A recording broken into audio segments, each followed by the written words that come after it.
Praise the lord. October 6వ తేదీ మొదటి ఆదివారం. ప్రభు సంస్కారం.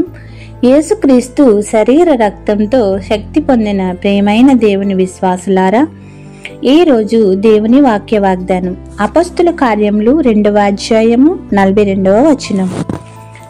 వీరు రొట్టె విరుచుటయందును ప్రార్థన చేయుటయందును ఎడతెగక ఉండెరి. ఆమేన్. యేసు ప్రభు పరలోకమునకు ఆరోహణమైన తరువాత ఆయన శిష్యులను రోమా ప్రభుత్వం ఎన్నో విధాల బాధించి బంధించాలని చూసేవారు. అయినను వారు భయపడలేదు. తమ గురువు యేసుక్రీస్తు వారు చెప్పిన మాటలను, సువార్తను ప్రకటించుట ఆపలేదు. యేసయ్య భూమి మీద ఉన్నప్పుడు తండ్రి చాటు బిడ్డ వలె ఉండిపోయేవారు. అయితే ఆయన ఆరోహణము తరువాత వారందరూ స్వయంగా కూడుకుని ఏక మనస్కులై ప్రార్థనలు చేయడం, బోధలు చేయడం, పరిశుద్ధాత్మ పొంది దాని ద్వారా ఆదరణ కలిగి ఉండడం చేసేవారు. కాబట్టి వారి ద్వారా వాక్యం అంగీకరించిన వారు బాప్తిజం పొందుచుండెడి. యేసు ఆరోహణమైన తరువాత ఆయన శిష్యులు ప్రభు శరీర మాంసాలకు సాదృశ్యముగా రొట్టె విరుచుటయందు, ద్రాక్షారసం త్రాగుటయందు వీరు ఎన్నడూ ఉపేక్షించలేదు. అనేక మహత్కార్యములను, సూచక క్రియలను జరిపి అలాగే ఏకముగా కూడా ఏక మనస్కులై ప్రతిదినము దేవాలయములో తప్పక కూడుకుంటూ ఇంటింటా రొట్టె విరుచుట యందు, దేవుని స్తుతించుట యందు ప్రజలందరి వలన దయ పొందిన వారై ఆనందంలో నిష్కపటమైన హృదయముతో ఆహారం పుచ్చుకునుచూ ఉండరి. ప్రభువు రక్షణ పొందుతున్న వారిని అనుదినము వారితో చేర్చుకునుచుండరి.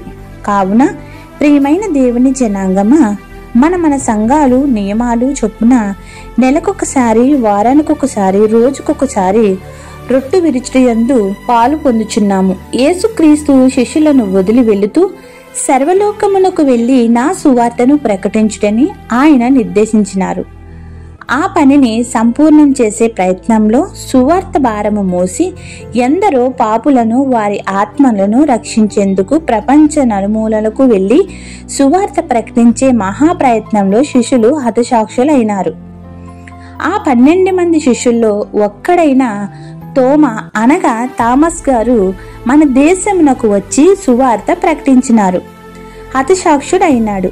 దేవుని బలిపీఠం ఎదుట ప్రభు ఇచ్చే ద్రాక్షారసము కోసం, రొట్టె కోసం దేవాలయములో మోకరించి అందుకుంటున్న మనము దాని ద్వారా ఆశీర్వాదములు, దీవెనలు పొందుతున్నాం. మరి దేవుని కోసం మనం ఏం చేస్తున్నామని ఆలోచించువారముగా ఉండాలి. క్రియల మూలంగా విశ్వాసం చూపాలి. నశించిపోతున్న పాపులను రక్షించాలి. పేదలకు, అనాథులకు సాయం చేయాలి. మన పరిధిలో ఎందరో పాపపు దొంగ ఊబిలో పడిపోతుంటారు. అటువంటి వారిని చూసి జాలి పడే కన్నా ఒక్క దేవుని మాట చెప్పగలిగితే వారిని రక్షించేవారం అవుతాం.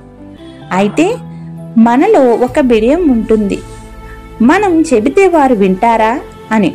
ఒకసారి ధైర్యంగా ఒక మాట చెప్పండి, యేసయ్యకు ప్రార్థన చేసుకోండి. అలా చెబితే అదే సువార్త. వారికి నచ్చితే ఇంకా చెప్పండి, నచ్చకపోతే మీ మనసులోనే ప్రార్థించండి. అయితే వారి కోసం ప్రార్థించడం మాత్రం మానకండి. ఆ విధంగా వారిని దేవుని సన్నిధిలో నిలుపుతున్నామనే సంతృప్తి కలిగి ఉండండి. నిన్ను వలె నీ పొరుగు వారిని ప్రేమించమని ఆజ్ఞ ఇచ్చిన దేవుని బిడ్డలుగా నడుద్దాము. ఈ 10వ నెల అక్టోబర్లో ప్రభు బల్ల యొద్దకు చేరిన మనము ఆయన ఇచ్చే సంపూర్ణ శక్తిని పొంది ఆయుష్, ఆరోగ్యవంతులతో సజీవులుగా విజుడైన యేసయ్య దీవెనలు తోడయుండి సంరక్షించి తన రెక్కల చాటును కాపాడును గాక. ఆమేన్. ఇట్లు దేవుని సువార్త పరిచర్యలో మీ సహోదరి. ఆమేన్. God bless you. అందరికీ మరణాత.